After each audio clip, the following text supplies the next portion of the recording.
මොකද්ද? ගිණුම්කරණය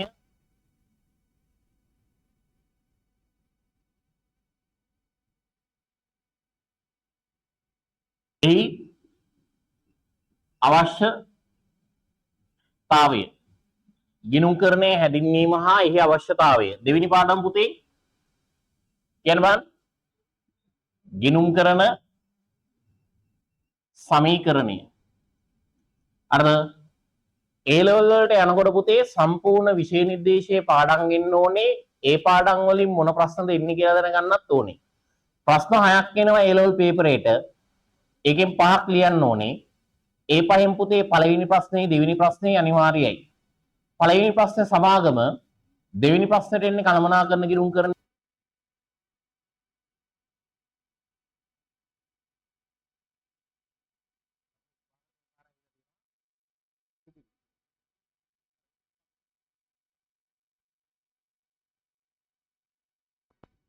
ඇවිල්ලා තියෙනවා. වැටුප් ප්ලේ එකෙන් නම් උඹලට අදුනක් හදන්න පුළුවන්. මොකද EPF එක මම භාගෙට EPF එක කියලා දුන්නා. ඔය කට්ටියට සමි. අපි දැන් ඉවර කරේ ඒ තමයි දිත්ව සටහන් න්‍යාය. හරිද? එහෙනම් දැන් ගන්න යන්නේ හතරවෙනි පාඩම. ඔයාලගේ විෂය නිර්දේශයේ තියෙන ලොකුම පාඩම ගන්න යන්නේ. පළ වශයෙන් අපි යනවා පුතේ මාස 4කට එහාවත් යනවා. ඒ තමයි ලොකු පාඩමක්. මේ යුට් 6කට එහා හම් වෙනවා. යුට් 6කට එහා හම් වෙනවා. මේක තමයි ඔය කට්ටිය විෂය නිර්දේශයේ තියෙන ලොකුම පාඩම ගන්න යන්නේ. ඒකට මූලික සටහන් පොත්. මූලික සටහන් පොත්. මූලික සටහන් පොත් වලට කියන තව නම් තියෙනවා පුතේ. මොනවද? අපි කියනවා ඒවට ප්‍රාථමික පොත්. තව කියනවා උපයෝගී පොත්. තව කියනවා දෛනික පොත්. තව කියනවා ජර්නල්. මූලික සටහන් පොත් කියනවා, ප්‍රාථමික පොත් කියනවා, උපයෝගී පොත් කියනවා, දෛනික පොත් කියනවා, ජර්නල් කියලා කියනවා. ඒක හරියට පුතේ ඔයාට මම පුතේ කියලාත් කියනවා, උඹ කියලාත් කතා කරනවා නේද? ගෙදරින් උඹට බල්ලා කියලාත් කතා කරනවා එකම පුද්ගලයාට. ඒ වගේ සාමාන්‍යයෙන් තෝ උඹලා එහෙම කතා කරනවා. අන් ඒ වගේ. මේක උගන්න ගන්න කලින් අපි එනවා පුතේ මෙන්න මේ පාර්ට් එකට. ඒ තමයි ගිණුම් කරන ක්‍රියාවලිය. ගිණුම් කරන ක්‍රියාවලිය. යෙදවුම්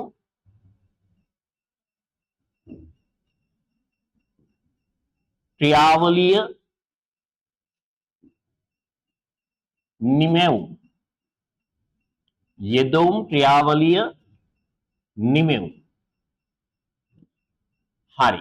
කියන්න බලන්න ගිණුම් කරන්නේ යෙදවුම් මොනවද කියලා. ගිණුම් කරන්නේ භාවිතා කරන යෙදවුම්.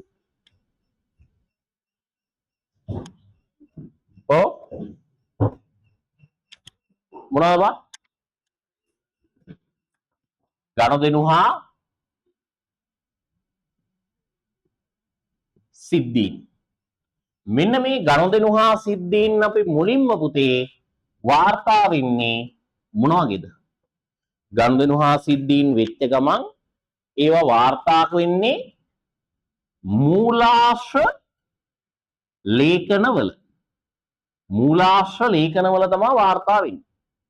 අපි ඒවට කියනවා උපකාරක ලියවිලි නැත්නම් සපෝටින් ඩොකියුමන්ට්. ඒ කියන්නේ බිල. හරිද?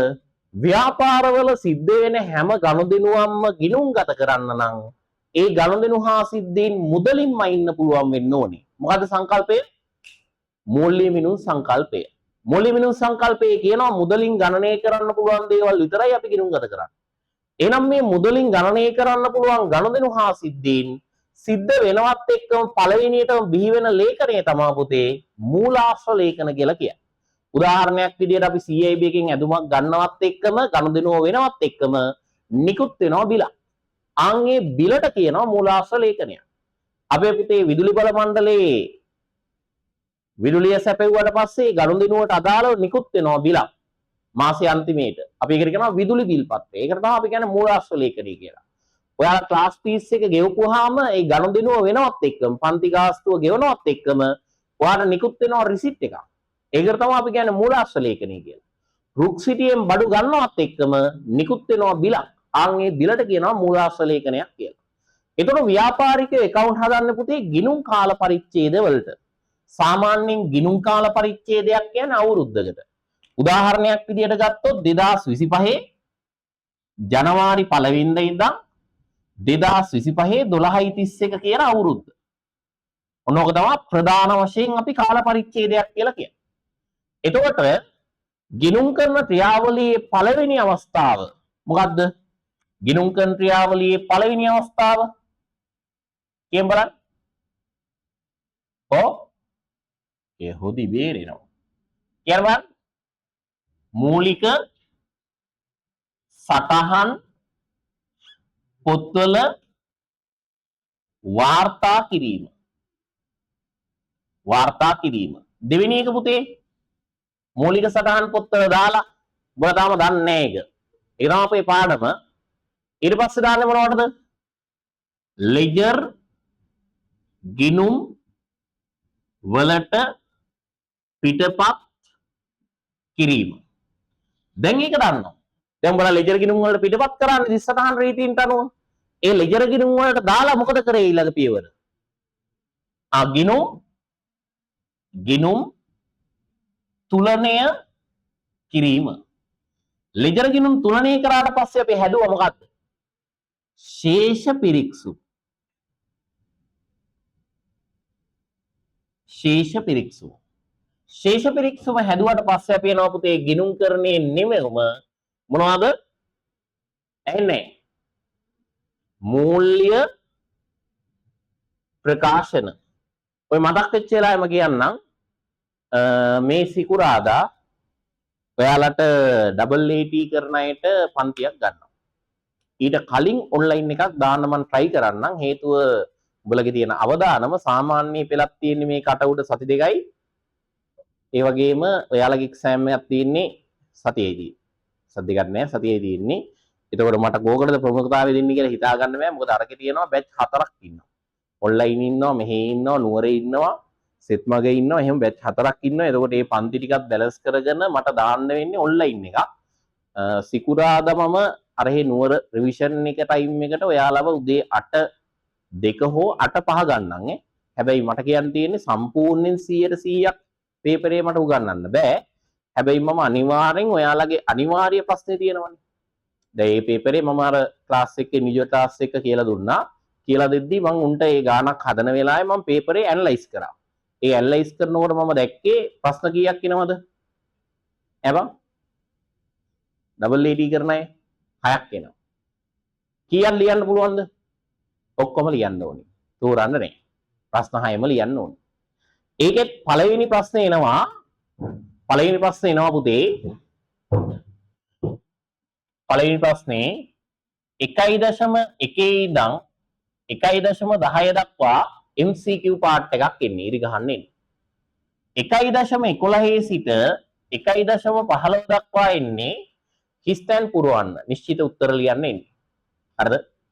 1.16 සිට 1.20 දක්වා එන්නේ පොඩි තියරි නිර්වචන. ඒ කියන්නේ වත්කම් වල නිර්වචනය, වත්කම් වල ලක්ෂණ. අන්න ඒ වගේ පොඩි තියරි නිර්වචන සෙට් එකක් එනවා. හරිද? ඔන්න මේ බලපු මතකින් මම මේ කියන්නේ. හරිද? ඒතකොට මේකට පුතේ තියෙනවනේ පොයින්ට් 20ක්. ඒ 20ට ලකුණු දෙක ගානේ ලකුණු 40ක් හම්බ වෙනවා.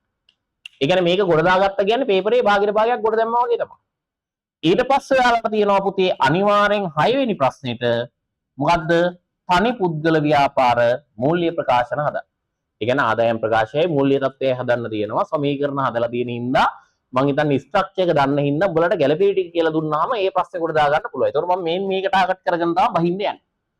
හරිද? අය ටාගට් කරන්නේ නිෂ්පාදන පිරිවැයලයකට. නිෂ්පාදන පිරිවැයලයකන ලකුණු 15කට හෝ 20කට ඇවිල්ලා තියෙනවා. අනේ ලකුණු 15කට හෝ 20කට ඇවිල්ලා තියෙනවා. තනි පුද්ගල ගාන ලකුණු 20කට එනවා. හරිද? පේපරේ 100න් හැදෙන්නේ. 100න් හැදෙන්නේ. එතකොට ඊට අමතරව බැංකු සද්දුමක් එනවා, වැරදි නිවැරදි කිරීමක් එනවා. ඔන්න ඔය ටික තමයි ප්‍රධාන වශයෙන් එන ගණන් ටික. හරිද? සමහර අවුරුදු වලදී පොඩි පොඩි ආතල් ටිකක් දීලා තියෙනවා.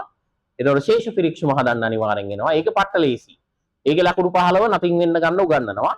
එතකොට මම මුලින්ම අන්නේ පාඩම් ටික ඔන්ලයින් එකේ කරලා ඉතුරු ටික මං අර සිකුරාදා දවසේ ඔයාලට උදව්වක් විදියට දානවා. ඇත්තටම මට ඒක ටයිම් එකක් නැති වුණා මේ මොකද පන්ති ප්‍රමාණයත් එක්ක මම ඔක දන්නම් කියලා හිටියේ උඹලට සාමාන්‍ය සති 4ක් විතර ගන්නම් කියලා හිටියේ. ඇත්තටම ටයිම් එකක් නැති වුණා. නමුත් අනිවාර්යෙන් සිකුරාදා ලොයිත් ගන්නවා. ඔන්ලයින් බැරි වුණා. සිකුරාදා ගන්නවා. එදා කොහොමත් 2 වෙනකම් බැරිනොත් 5 වෙනකම් හරි දාලා ඉවරලා කොහොමත් උඹලව ෆේල් වෙන්නේ නැති වෙන්න උගන්වලා දෙනවා. එක දවසින්. එතකොට ඒක ඉන්න. හරි. මූල්‍ය ප්‍රකාශන.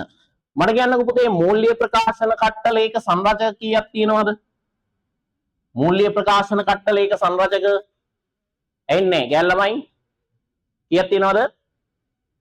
එන්නේ පිරිමි ළමයි කීයක් තියෙනවද? අපාක් තියෙනවා. ගෑල් ළමයි එකක් කියන්න බලන්න. ඕනේ අමතකයි. පළවෙනි එක මොකද්ද? විස්තීර්ණ ආදායම් ප්‍රකාශය. දෙවෙනි එක මූල්‍ය තත්ත්ව ප්‍රකාශය. තුන්වෙනි එක හිමිකම් වෙනස් වීමේ ප්‍රකාශය. 4 මුදල් ප්‍රවාහ ප්‍රකාශය. 5 විස්තරාත්මක ගිනුම් කරන සටහන්. ඔන්න 5. ඔක පාඩම් කරගන්න අනිවාර්යෙන් ඕනේ වෙනවා. MCQ වලට එහෙම ඕනේ වෙනවා. ඔක දැන් ඔයාලට උගන්වන්න ඕන කාරණයක් නෙමෙයි 13 වසරේ තමයි පාඩම් විය යුත්තේ. හැබැයි දැන් උඹලට පාඩම් නේ භාගයක්. ඊටු භාගයක් පාඩම් කරගනින්. ඔය තියරි පාර්ට් එකේම දෙන MCQ වලින් පොඩ දාගන්න. හරි. එතකොට ව්‍යාපාරවල පුතේ මේ වෙද්දී අපි ඉගෙන ගත්තේ තුන්වෙනි පාඩමේදී ගනුදෙනු දිහා බලාගෙන ලෙජර් ගිණුම් වලට පිටපත් කරන්න. ගනුදෙනු අයිතිකාරයා ප්‍රාග්ධනයේ දැම්ම කිව්වහම මූපාගී හර ප්‍රාග්ධනයේ බැර. අපිට ගත්තාම ගැනුම් හර මූපාගී බැර. බැංකු ණයක් ගත්තාම මූපාගී හර බැංකු ණය බැර. එහෙනම් ගනුදෙනු වෙච්ච ගමන් පුතේ ලෙජර් ගිණුම් වලට පිටපත් කරන එක තමයි අපි කරේ.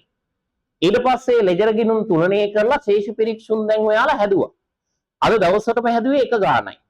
ඒ ගාන හදාගෙන අඩුපාඩු හදාලා ශේෂ පිරික්සුම් බැලන්ස් කරන එක තාමත් සමහර ඒවා කරනවා. පැහැදිලිද? ඒකට හේතුව මොකද්ද?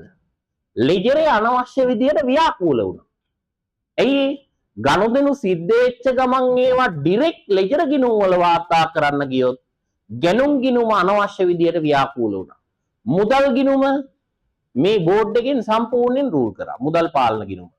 එතකොට මූලික සටහන් පොත් කියන සංකල්පයේ එන්න හේතුව තමයි ප්‍රධාන වශයෙන් ගනුදෙනු වලට අදාළ කෙලින්ම ගනුදෙනු සිද්ධ වෙච්ච ගමන් ඒවා මුලින්ම ලෙජර් ගිණුම් වල වාර්තා කරන්නේ නැතුව ඒවා මුලින්ම අපි වාර්තා කරන්නේ මොකේද? මූලික පොත්වල. අන්න එතකොට එකම ස්වරූපයේ ගනුදෙනු සාරාංශගත කරලා මොකද දැන් මෙතන උඹලට මතක ඇති අප්පිට ගැනුම් කියලා සෑහෙන්න තිබ්බා. නයිහිමියන්ට 4 පාරක් ගොඩෝ කියලා තිබ්බා. ඒ 4 පාරම නයිහිමි ගිණුම පාලන ගිණුම හර කරලා තිබ්බ මූපාගී කියලා. ඉතින් බං ඔය 4 පාර මූපාගී කියලා ලියන වෙලාවේ ඒ නයිහිමියන්ට ගෙවපු ඔක්කොම හර කරත් එකයිනේ. නේද? මුදල් පාලන ගිණුමේ සාමාන්‍යයෙන් අපි ගත්තාම අප්පිට ගැනුම් මං හිතන් 3 පාරක් ගොඩෝ තිබ්බා. එතකොට ඔය ගණන් හැදෙව්වේ පුතේ ඔයාලට එපා කරවන්න. ඒ කියන්නේ දිත්ත සටහන් දැකලා ඒ කියන්නේ ගනුදෙනු මුලින්ම ලෙජර් ගිණුම් වලට දාන එක එපා වෙනවා. ඒ නිසා යෝග්‍ය පොත් පෙළක ප්‍රථමයෙන් වාර්තා කරපුවාම පට්ට ලේසි. අපිට විකුණවුවොත් 100කට යන්නේ ඩබල් එන්ට්‍රි එකයි. හරිද?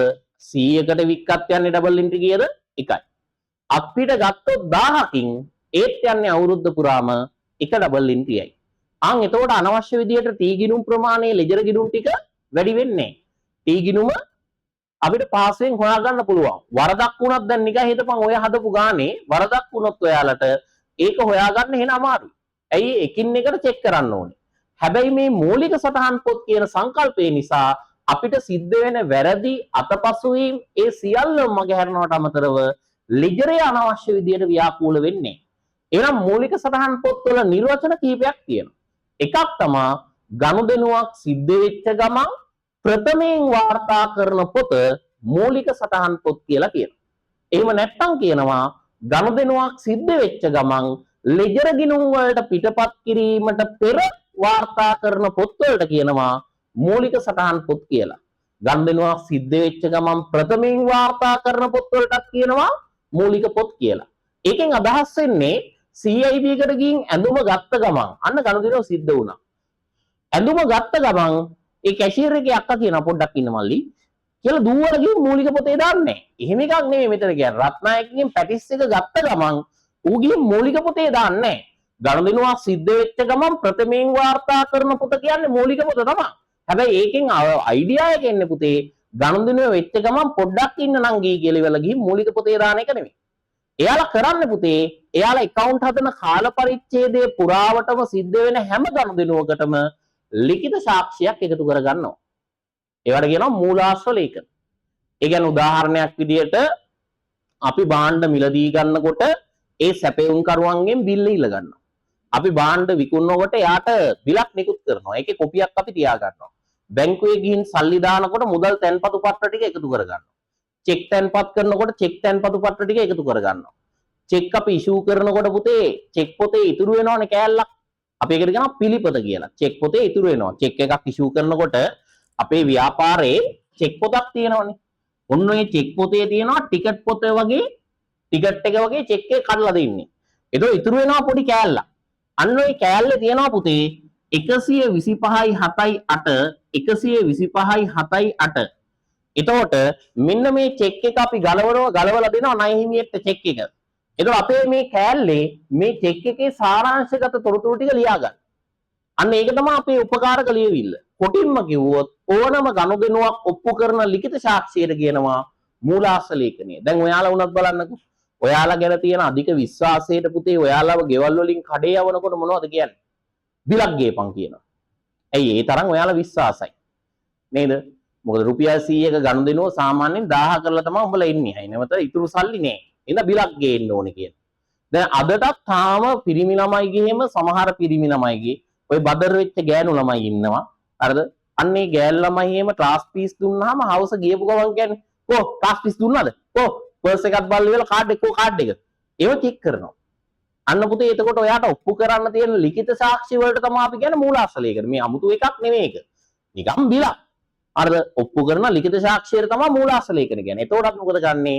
වික්කේ උන්ට අදාළ බිල් ටික තියෙනවා. ගත්ත බඩුව වලට අදාළ බිල් ටික තියෙනවා. මාස 12 ලයිට් බිල් ටික තියෙනවා. වතුර බිල් ටික තියෙනවා. ෆෝන් බිල් ටික තියෙනවා. ඉන්ෂුරන්ස් ගෙවපු වාරික රිසිට් ටික තියෙනවා. ලෝන් ගෙවුවා නම් ඒ වගේ රිසිට් ටික තියෙනවා. අන්න ඕවට තමයි මූලාශ්‍ර ලේඛන කියන්නේ. මෙයාලා කරන්නේ පුතේ accounts හදන එක මහා පරිමාණ ව්‍යාපාරවල කරන්නේ අවුරුද්ද පුරාවට ගිණුම් කාල පරිච්ඡේදයේ පුරාවට බිල් ටික එකතු කර ගන්නවා. එකතු කරලා පුතේ ඒවා මොකද කරන්නේ? ඇයි උඹලගේ තියෙනවනේ ගිණුම් කරන ක්‍රියාවලිය. මොකද්ද?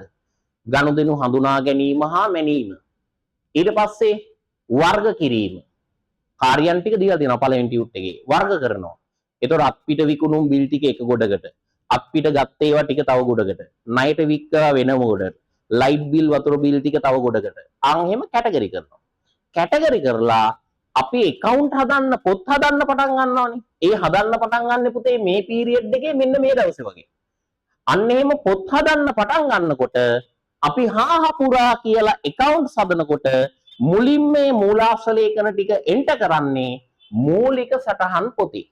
එහෙම නැතුව මේ ගනුදෙනුව වෙන වෙලාවෙම දුවලා ගිහින් දානවා කියන සිද්ධියක් නෙමෙයි එතන වෙන්නේ. ඒ කියන්නේ පුතේ ගනුදෙනුවක් සිද්ධ වෙච්ච ගමන් ප්‍රථමයෙන් අපි account හදන පොත් ලැබීමේ ක්‍රියාවලියේ මුලින්ම වාර්තා කරන පොත් වලට තමයි අපි කියන්නේ මූලික සටහන් පොත්. එහෙම නැත්නම් ප්‍රාථමික පොත්, දෛනික පොත්, ජර්නල්, උපයෝගී පොත් කියලා කියනවා. හරිද? හරි. එන්නකොට යුත් එකට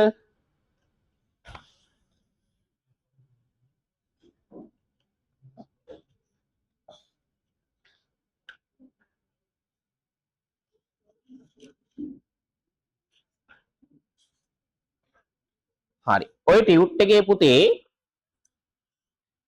මෙන්න මේ ඇතුල් පිටුවේ කවරේ තියෙන්නේ. ඇතුල් පිටුවේ කවරෙන් මෙන්න මේ chart එක ගහ ගන්න. මේ chart එක.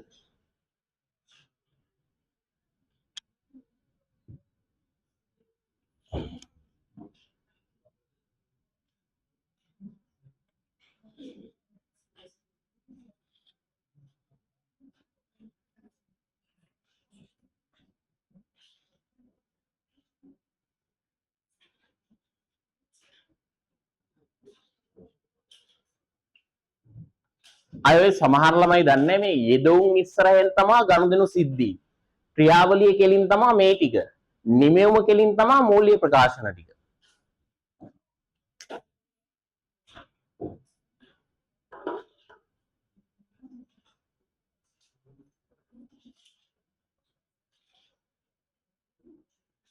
මේ පාර ඩබල් AT දාලා නැති අය ලබන පාර ඩබල් AT එක හැමෝම දාන්න. හරිද? සබ්ජෙක්ට් 8ම දාන්න. සබ්ජෙක්ට් 8ම කියන්නේ ෆස්ට් එකයි සෙකන්ඩ් එකයි දෙකම දාන්න. ෆස්ට් එක ගැන බයක් තියාගන්න එපා. හේතුව අපි මෙහි ක්ලාස් කරනවා. මෙහි ක්ලාස් එක කරනවා. ක්ලාස් එක කරනවා කියන්නේ අර 28 බැච් එකට අපි ඩබල් AT ආයතනයෙන් උගන්වනවා මෙහි. සබ්ජෙක්ට් 4ම උගන්වනවා.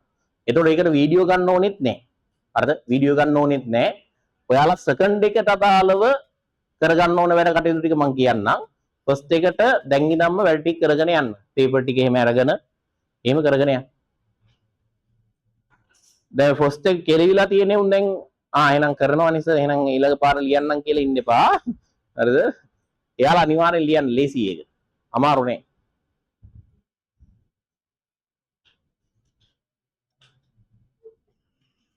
ඔබ ටියුට් එක හම්බුනේ නැද්ද? ගිනවෙන්නේ නැහැ. ඔබ ටියුට් එක හම්බුනේ නැද්ද?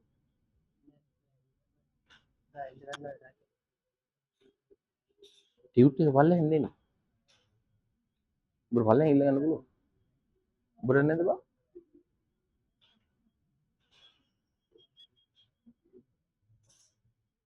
ඔබේ ටියුට් එක.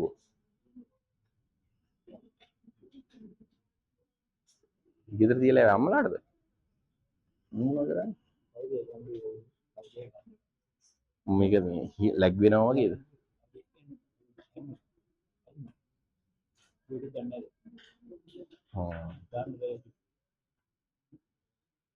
මම ඒකයි කෝකටත් මේකටම දාගන්න කිව්වේ. මොකද මෙතන රවුටර් එක තියෙනවා. මේකේ සමහර මේ දෙකේම පැකේජ් මං හිතන්නේ ගෙව්වේ නෑ තව. ඒ හින්දා දන්නේ නැහැ. ඔව් මම දැන් අද දාමු. ඔව් නෑ 5 එක මෙතන තියෙනවා. මෙතන වදින්න එපා. වදින්නේ නෑ. ඒක තමයි දැන් බලමු අපි ඒක ඇක්ටිව් කරලා. පන්තියක් යනවා ඇති නෝෂස් වගේ. ඔව් දාලා වරෙන්.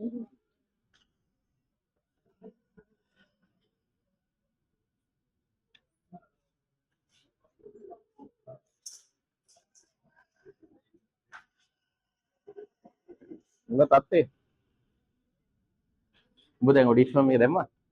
ආලා තියෙන්නේ මට එන්නේ කියලා තියෙනවා. ඒ ඉතින් යන්නේ නැතුව ඉන්නේ ඵලයන්.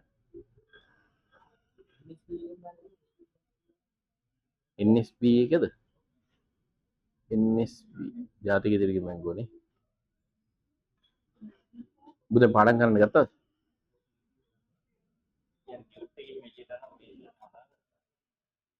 මේ 27 එකටත් වරේ උදේ.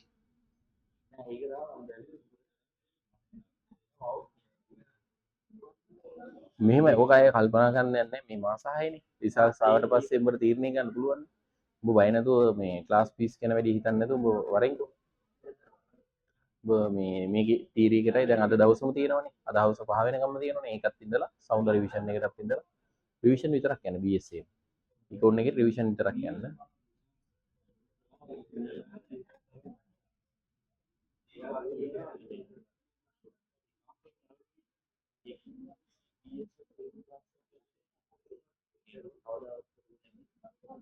ඒ බොරු කතා බෝෂස රිවිෂන් එකට වරෙන් එයාට වඩා එයාගේ ඔය විතරයි.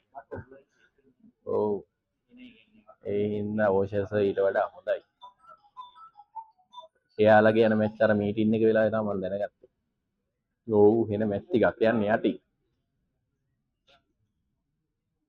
ඉතින් විවේහංශගේ ටියුට් එක දැක්කම තේරෙනවා නේද? හොඳයි ඉතින් අර ඒ කට්ටිය කරන්නේ ගොඩක් වෙලාවට එක දවසක් හරි අර ඒ කට්ටිය එක්සෑම් එකක් හරි නිකන් ෆ්‍රී එකකට හරි ගියොත් අර අයිඩි නම්බර් ගන්නෝනේ. ඒව දාලා පට ගාලා ගහනවා රෑන්ක් එක. ඔන් කරා බලහන් ඒකෙත් සමහර සිග්නල් අඩුවෙන් එනවා දන්නේ නැහැ. ෆයිබර් කියලා ඇදී.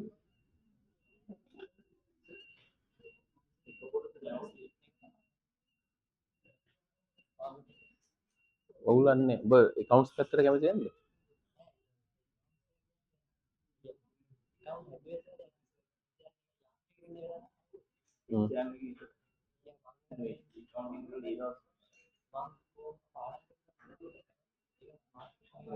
මාකටිං HR කෝස් එකක් කරලා දෙනවා.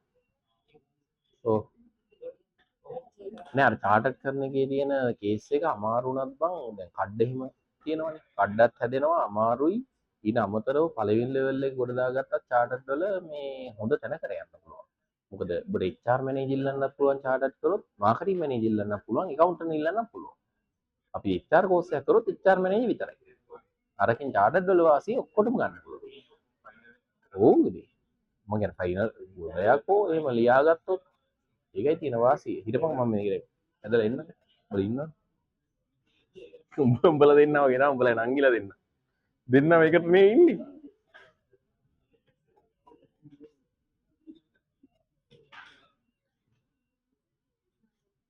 අඩි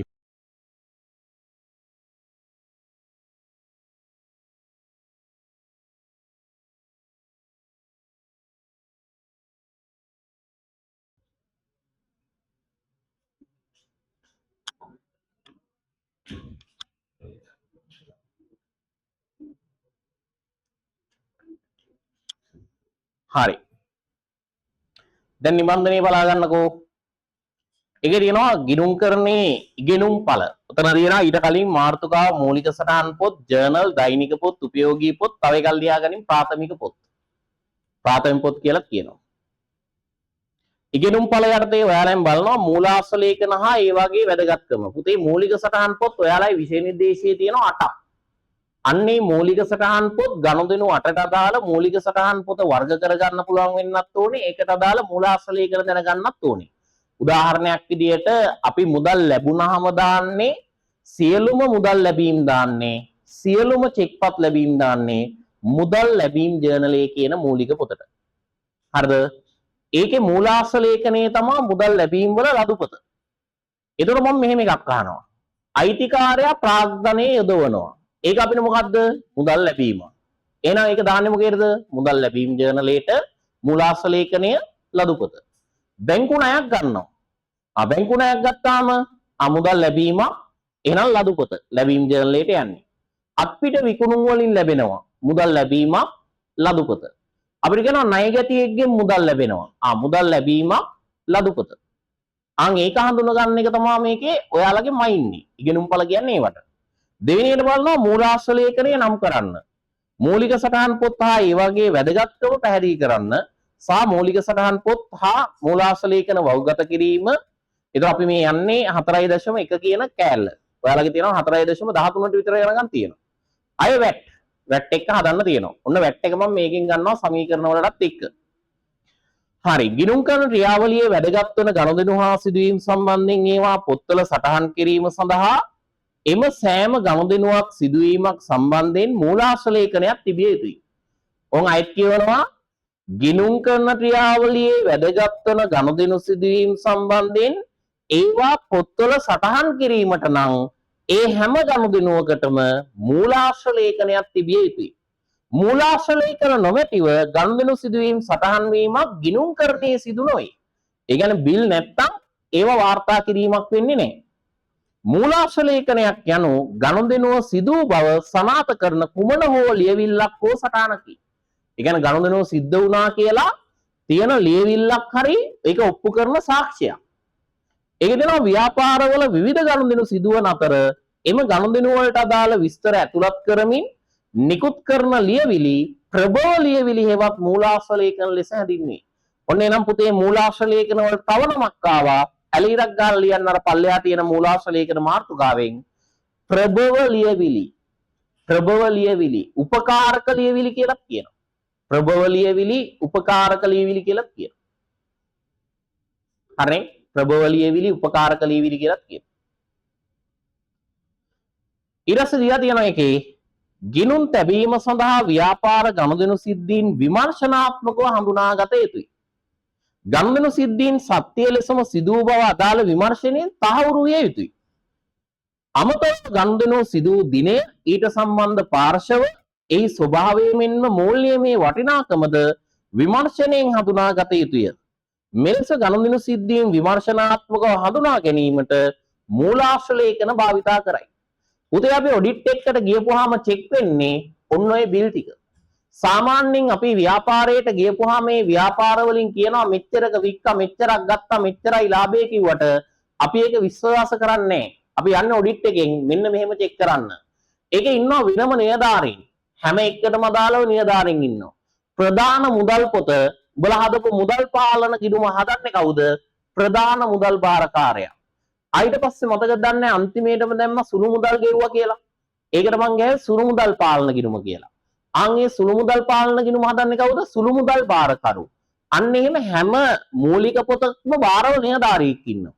අන්න එතකොට යාලා හදන එක ඇත්තද නැත්තද කියලා චෙක් කරගන්න ඔය සුළු මුදල් භාරකාරයාට ප්‍රධාන මුදල් භාරකාරයා දෙනවා යම් කාල පරිච්ඡේදයක වියදම් කරන්න යම් මුදලක්. අපි ඒකට කියනවා අග්‍රිමයක් කියලා. පස්සේ ඉගෙන ගමු. ඒකට කියනවා අග්‍රිමයක්, ෆෝට් එකක්. අන්නේ අග්‍රිමයා කරන්න පුතේ ව්‍යාපාරයේ තියෙන සුළු වියදම් දරනවා. දැන් නිකන් හිතන්න මේ ආයතනේ මේ වෙලාවේ සමහර විට බල්බ් එකක් ගහලා ගිහින්. හරිද? එහෙම නැත්නම් සාමාන්‍යයෙන් ඇම්ප් එකේ වයර් එක බුරුල් වෙලා.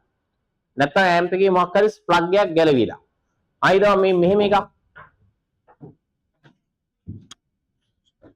මේ තියෙන පවර් පැක් එකේ තියෙන එක කූරයි. අනිත් කූර නෑ. සදවගෙන් තමයි අහන්න ඕනේ. හරිද? ඌ ඒ කූර කාලා. හරිද? දැන් මේ ආයතන එකක් කියලා හිතපන් මේක. ඒ වෙලාවට මොකද කරන්නේ? දැන් අපි ඉන්ටර්වල් එක ඉවරනවත් එක්කම යනවා තේ බොන්න. ඇත්තටම තේ එකක් බොන්න යනවනේ. එතකොට ඔන්න සීනි ඉවරයි. එතකොට සාලියේ යදුවන්න දුර සරස්ව ගාවට සීනි ටිකක් සරස්ව ඔන්න සමගාමී සමීකරණයක් හදනවා. නේද? ඒක හදාදීද්දී මෝ ඇවිල්ලා සීනි ඉල්ලනවා. දෙන්න පුළුවන් හොම්ම දැන නේද? ආන් ඒ වගේ පුතේ ප්‍රධාන මුදල් භාරකාරයා ගාවට හැම වෙලාවම දුවන්න බෑ. ඒ නිසා වෙනම නිලධාරියෙක් පත් කරලා කියනවා හරි මොනවා හරි එහෙම අත්‍යවශ්‍ය වියදමක් තිබ්බොත් මයෙන් අහා ඉන්න එපා. ඔයා ඒ වියදම් ටික දරන්න කියලා ඔන්න දෙනවා රුපියල් 5000ක් විතර අතට. ඒතර සීනි ඉවරුනාම තේ කොළ ඉවරුනාම මේ වගේ මොකක් හරි එකක් ගහලා ගියපුවාම පෑන් ටිකක් ඉවරුනාම කඩදාසි වුණාම ආන් ඒකෙන් තමයි දරන්නේ. ඒතර අපි ඔඩිට් එකට ගිහින් වල පුතේ චෙක් වෙන්නේ අපි මේ පිටි කෑෂ් එක බාර ඉන්න නිලධාරියා ගාවට ගිහින් මුලින්ම කරන්නේ කෑෂ් කවුන්ට් එකක් ගන්නවා. එයා ගාව කොච්චරක් තියෙනවද කියලා ගයිනවා. ඒතර එහෙම ගයින්නේ පුතේ එයා සමානට වියදම් කරලා තියෙනවා රුපියල් 13000ක් වියදම් කරලා. එයාගේ අතේ ඉතුරු වෙන්න ඕනේ කීයක්ද? 2000ක්. අපි දන්නේ කීයක් ඉතුරු වෙන්න ඕනද කියලා. අපි ගියපු ගමන් කරන්නේ සල්ලි ගයින් එක. ඒකට හේතුව ඒක හවස ගයින්න හිටියොත් සමානට උ දන්නවා මේ ඉතිරි 2000න් රුපියල් 1000ක් ළමයාගේ ක්ලාස් ෆීස් ගෙවලා ඌ.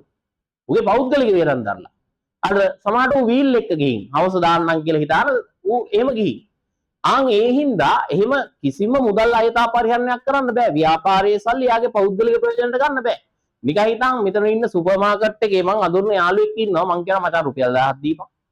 නැත්නම් සාලියෙන් කියනවා රුපියල් 1000ක් දෙන්නයි මම පස්සේ දෙන්නම් කියලා ඉවරලා ගන්නවා. මම ඒ 1000 දෙනවා එහෙම. සාලියට දෙනවා. නැත්නම් අර ෆුඩ් සිටි එක්කෙනාට දෙනවා. මම ඒ ඊළඟ දවසේ ගිහින් කියනවා 10000ක් දීපන් මං හවස දෙන්නම් කියලා. ඊට මං හවස ඇවිල්ලත් දෙනවා. අන්න එතකොට යාට ටික් වෙනවා ඒ මුදල් අයථා ගණන් දෙනුව දිගටම කරන්න පුළුවන්. සාලිය මොකද කරන්නේ? ඒ සල්ලි පොලියට දෙන්න පටන් ගන්නවා. හරිද? මේ ෆුඩ් සිටියේ කැෂියර් එකේ ඉන්න එක්කෙනා සල්ලි පොලියට දෙන්න පටන් ගන්නවා. ආන් ඒවා මුදල් අයථා පරිහරණය. අන්න ඒක වළක්වන්න තමයි පුතේ මෙන්න මෙහෙම විධිමත් යෝග්‍ය පිළිවෙලක් යන්නේ ගිරුම් කරන්නේ. ඒතකොට එහෙම වංචා කරන්න බෑ. අපි ගියපු ගමන් සල්ලි ගයින්නේ. එතකොට කොහොම හරි මාටියා පාරවල් වැදලා තියෙනවා නම් චෙක් කරනවා. ඒ ගැනලා අපි අහනවා හරි. ඔයා කොච්චරක් වියදම් කරාද? එයා කියන 13000යි. අන්න ඒකට අදාළ එකට නෑර බිල් බලනවා. ඒ හැම එකම බිල් බලනවා. සීනි ගෙනාවා නම් ආයේ බිල් ටික තියෙන්න ඕනේ. ඊට බල්බ් එකක් ගහලා ගිහින් ගෙනාවා නම් ඒක තියෙන්න ඕනේ. කාබන් කොළ ගෙනාවා නම් ඒක තියෙන්න. තැපල් කරා නම් තැපල් කන්තරුවෙන් බිල තියෙන්න ඕනේ. අන්න ඔය මූලාශ්‍ර ලේඛන අනිවාර්යෙන් තිබිය යුතුයි. හරිද? බැරි වෙලාවක් එකක් හරි මිසින් වුණොත් අන්න එතකොට කේස්. දැන් ඔඩිට් වලට එහෙම ගියපුවාම සමහර වෙලාවට ඉතින් ආතල් ගන්න. ඔඩිට් ආතල් කියන්නේ හේතුව ඉතින් ඇත්තටම ඔය කම්පැනි වලට ගියපුවාම ඔය අපිට ගනුදෙනු කරන්න තියෙන්නේ ඔය සල්ලි බාරව ගනුදෙනු කරන්නේ කෙල්ලෝවා. හරිද? එතකොට මේ කෙල්ලුන්ත් එක්ක තමයි අපි කන්ටැක්ට් වෙන්නේ. එතකොට මේ කෙල්ලගෙන් අහනවා කීයක් තියෙනවද? සමහර වෙලාවට ඒක නියම් පඩ සීන් දානවා. බලන්න සර් පොතේ තියෙනවා. ආන් එහෙම පොඩි ලයින් එකක් එහෙම දුන්නොත් අය හොම්බෙන් යන්න ගහනවා. කොහොමද ගහන්නේ? බිල් 2-3ක් හිමීට ගලව ගන්නවා. ගලව සාක්කුවේ දා ගන්නවා. ඊට පස්සේ මේ ඉන්න බිල් නැහැ. මේ බිල් දෙකක් නැහැ. මේකේ තියෙනවා සීනි ගත්තකෝ සීනි බිල. නෑ තිබ්බා. ඒකේ එන ලයින් එක දැන් විශ්වාසයි. හරිද? විශ්වාසෙන් කියනවා. ඊ හවසත් බලලා තියෙන්නේ මොකේ ඇති බලන්න.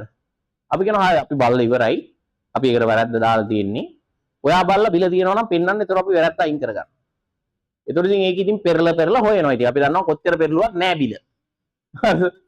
ඒතර කඳුළු පිරීලා දාඩියෙම දාගෙන ඉනවා දැන් අපිට තේරෙනවා හරියට. ඔව් අපිට ලයින් දාන්නේ හරිද? දාඩිය දාගෙන ඉතින් ගොන්න හොයනවා දාගෙන නෑ තිබ්බා. අපි ගන්න තියෙන බංකෝ බිලකෝ අපි දන්නවා නම් සාක්කුවේ. අපි දන්නවා අපි ගාව සාක්කුවේ තියෙන්නේ හින්නවා ආතල් ඉතින් හරිද? ඔය කෙල්ල තමයි සෙට් වෙන්නේ. ආයෙ ඉතින් බයිට් කරනවා කියන්නේ දැන් දන්නවා ඉතින්. මේක ඉතින් ඉන්ටර්ඩික් කරන්න පුළුවන්. ඉතින් මේක වංචාවක් නේද? මේ ලේසි පාසු ගානක් නෑනේ. රුපියල් 100ක් නේ මමට ගහලා තියෙන්නේ. ඒක ලොකු කරලා කියනවා. ඉතින් අරුන්ට තේරෙන්නේ නෑනේ. හේතුව අර කම්පැනියෙන් උනත් ඔඩිට් ආවා කිව්වම ඔඩිට් ඇවිල්ලා මේ ටේබල් එක රෙඩි කරන්න කියලා අර බොස් ආහෙම ඇවිල්ලා පොඩ්ඩක් කියනවා. ඒක අරුත් හිතනවා මේම ලොකු පොරක් තමයි ඇවිල්ලා තියෙන්නේ. ඇත්තටම අපිට මාසේ නම් වෙන්නේ කිය රුපියල් 3000යි.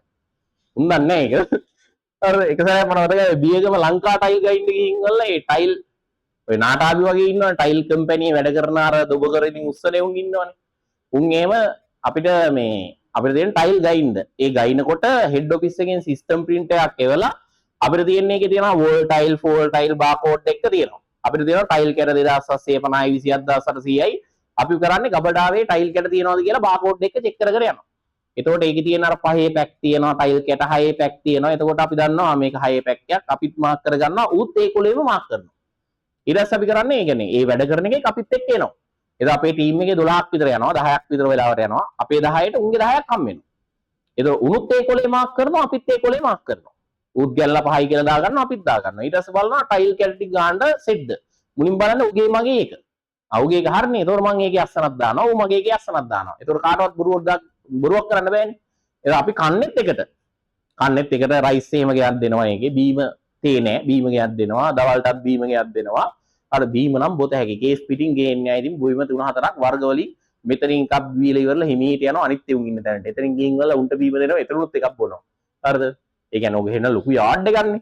ඒ යාඩ් එක ඉතින් උන්ට මතක නැහැ අපි බීම් බිව්වා කියලා ඉවරලා. ඒතකොට 3-4ක් විතර බොන්න පුළුවන් ඉතින්. හරිද? ප්‍රයිස් උනත් ඇති වෙනකන් කන්න පුළුවන්. ඉතින් උන් එක්කම එකට එහෙම යන්නේ. ඒතකොට ඔඩිට් එකේ සාමාන්‍ය උන් ඇහැව එක සැරයක් වැඩ කරන එක දැන් ෆිට වෙලා ඌත් කරන්නේ අර මුට්ට කර ගන්නවා වගේ අර ට්‍රේ එහෙම උස්ස දාන එකේ. සර් පඩිය එහෙම කොහමද? මට දැන් කියන්න බෑ රෙද්දක් ඇදෙන මාසෙට 3000යි කියලා. මම 3000ක් විතර. දවසට 3000ක් ඈ? මම කව දවසට තම 3000. අපිට දැන් දවසට 3000ක් දෙනවද කියලා ඉවරලා. ඊට පස්සේ ඒක තමයි නේස ගලයිලා දැන්. උරු අපි රුපියල් 3000යි කිව්වොත් ඌ අපිව පඩියකට ගණන් ගන්නෑ. ඒ නිසා අපිත් ඒ ලයින් එකේම කර දැන් නම් 15ක් දුක දෙනවා. ඒ ඉස්සර ඒ 3000 දෙන්නේ පුතේ අර වරලක් ගණකාධිකාරීවරයෙක් වෙන්න තමයි ඔක දෙන්නේ. හේතුව වරලක් ගණකාධිකාරීවරයෙක් වෙන්න වරලක් ගණකාධිකාරීවරයෙක් යටතේ අවුරුදු 3ක් ට්‍රේනින් පෙන්නන්න ඕනේ. චාටර්ඩ් එකේ සහතිකය ගන්න. එතකොට ඒක අපි අර කට්ටක් කාගෙන එක්සෑම් වලට ඉස්සර රුපියල් 3000යි ගියේ ෆීස් එක. ඒ 3000 තමයි ඒ දෙන්නේ අපිට. දැන් නම් 15000 දුකද දෙනවා. ඒ දෙන්නෙත් ඔය එක්සෑම් ෆීස් එක දෙන්නේ. ඉතින් කට්ට කාගෙන කොහොම හරි අවුරුදු 3 ඇද්දොත් ඒන එක්ස්පීරියන්ස් එක අපි වැඩ එහෙම වෙන්නවොත් ඔඩිට් ෆර්ම් එක ඇතුලේ ඒ කියන්නේ හොඳට මොනවා හරි වංචා ටිකක් අල්ලලා ඩිරෙක්ටර් බෝඩ් එක දාන්නවනේ.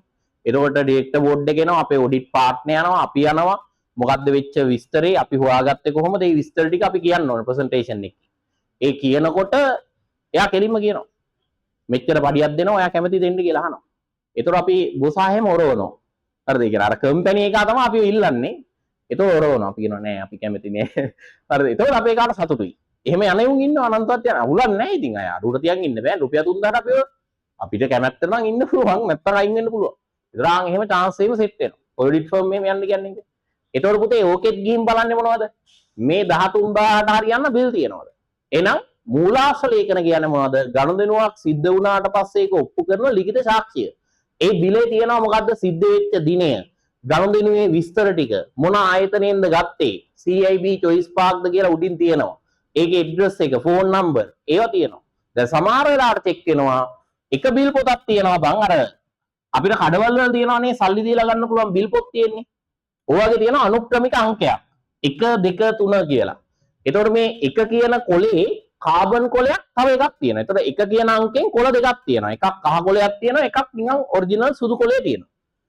එතකොට අපි එකපාරක් ඔඩිට් එක කර ගිහින් ඔහම චෙක් කරද්දී මට මතකයි මේ බිල සීනි